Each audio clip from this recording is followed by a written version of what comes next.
Eu falo muito da questão do Nordeste, porque se resolver o Nordeste, você resolve o Brasil.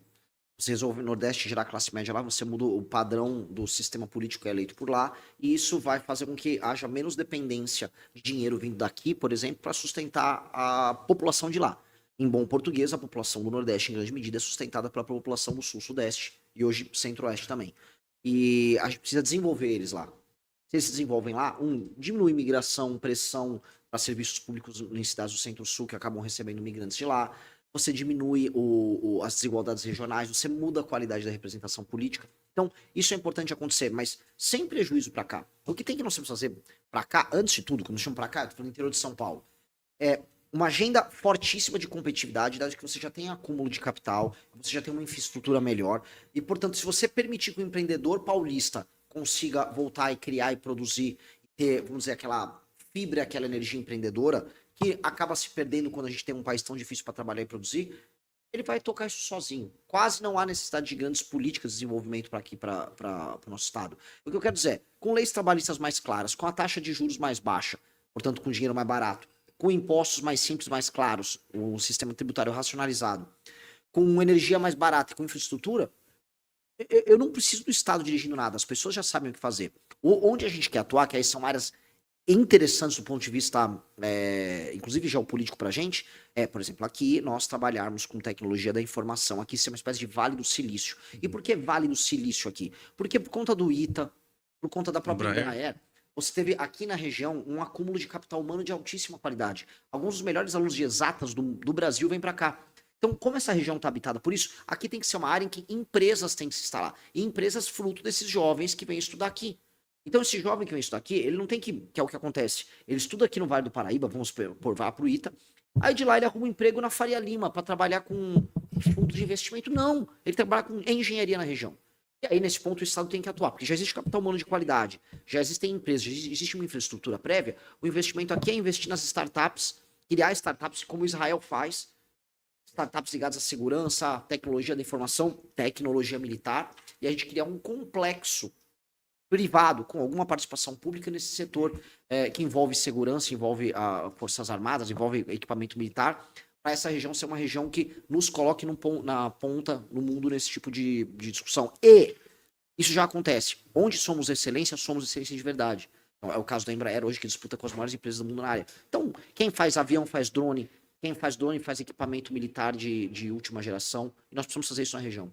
Falando em segurança, aqui o Vale do Paraíba ele vive um momento extremamente complicado, que das 10 cidades mais violentas do estado em relação ao homicídio doloso, 6 delas estão no Vale do Paraíba e Litoral Norte. Que a gente pode pensar em relação a essa política de segurança? Porque até também é uma fala sua contra as facções, são, por exemplo, para aumentar o rigor em relação a pena para o pessoal das facções. Restringir o direito à ampla defesa. O que a gente pode dizer em relação a isso no Vale do Paraíba? Vamos lá, vocês são uma zona de passagem para o Rio de Janeiro. Né? Vocês são uma zona de idas e vindas de criminosos. A região do litoral norte, assim como parte do litoral como um todo do estado de São Paulo, é tomada e ocupada pelo PCC, e é uma região estratégica pelo PCC, porque eles fazem escoamento de drogas via Porto de Santos para a Europa e Estados Unidos. Esse é o grosso do volume bilionário de negócios que eles têm, e o litoral como um todo é usado como base para ele. Isso. A gente já chegou até incursões do Comando Vermelho pelo litoral de São Paulo também, para a gente entender o tamanho da gravidade. E aí, por ser região de passagem, toda região de passagem que tem um papel logístico, ela acaba sendo mais complicada, para falar aqui. Ela é sempre, em termos de segurança pública, uma região que demanda uma atenção maior. Agora, para o enfrentamento, a receita não é muito diferente do que eu venho propondo para outros lugares. Alteração nas leis penais, nas leis de processo penal, portanto, penas maiores. Alteração nas leis de execução penal para não ter a progressão de pena, não ter saidinha, porque a maior parte dos criminosos são resistentes. E aí, para os membros da facção, é exatamente isso que você colocou. Nós precisamos retirar os amplos direitos de defesa de um faccionado, portanto, o direito tem que ser contra ele, muito veloz. Ou seja, o Estado tem que agir de maneira muito rápida com ele e não ter impedimentos processuais nessa ação do Estado, e as penas têm que ser muito altas. Assim, nós conseguimos, vamos dizer, debelar, destruir a infraestrutura política dos grupos faccionados que nós temos no Brasil, E, paralelamente, os criminosos que vão assaltar um carro, que roubam um celular, que vende a droga, eles vão ficar presos por muito tempo. Com base nisso, eu acho que a gente diminui drasticamente os números que a gente tem. Perfeito. Vamos abrir para as perguntas dos veículos? Vamos começar agora passando a palavra para os representantes dos veículos de comunicação.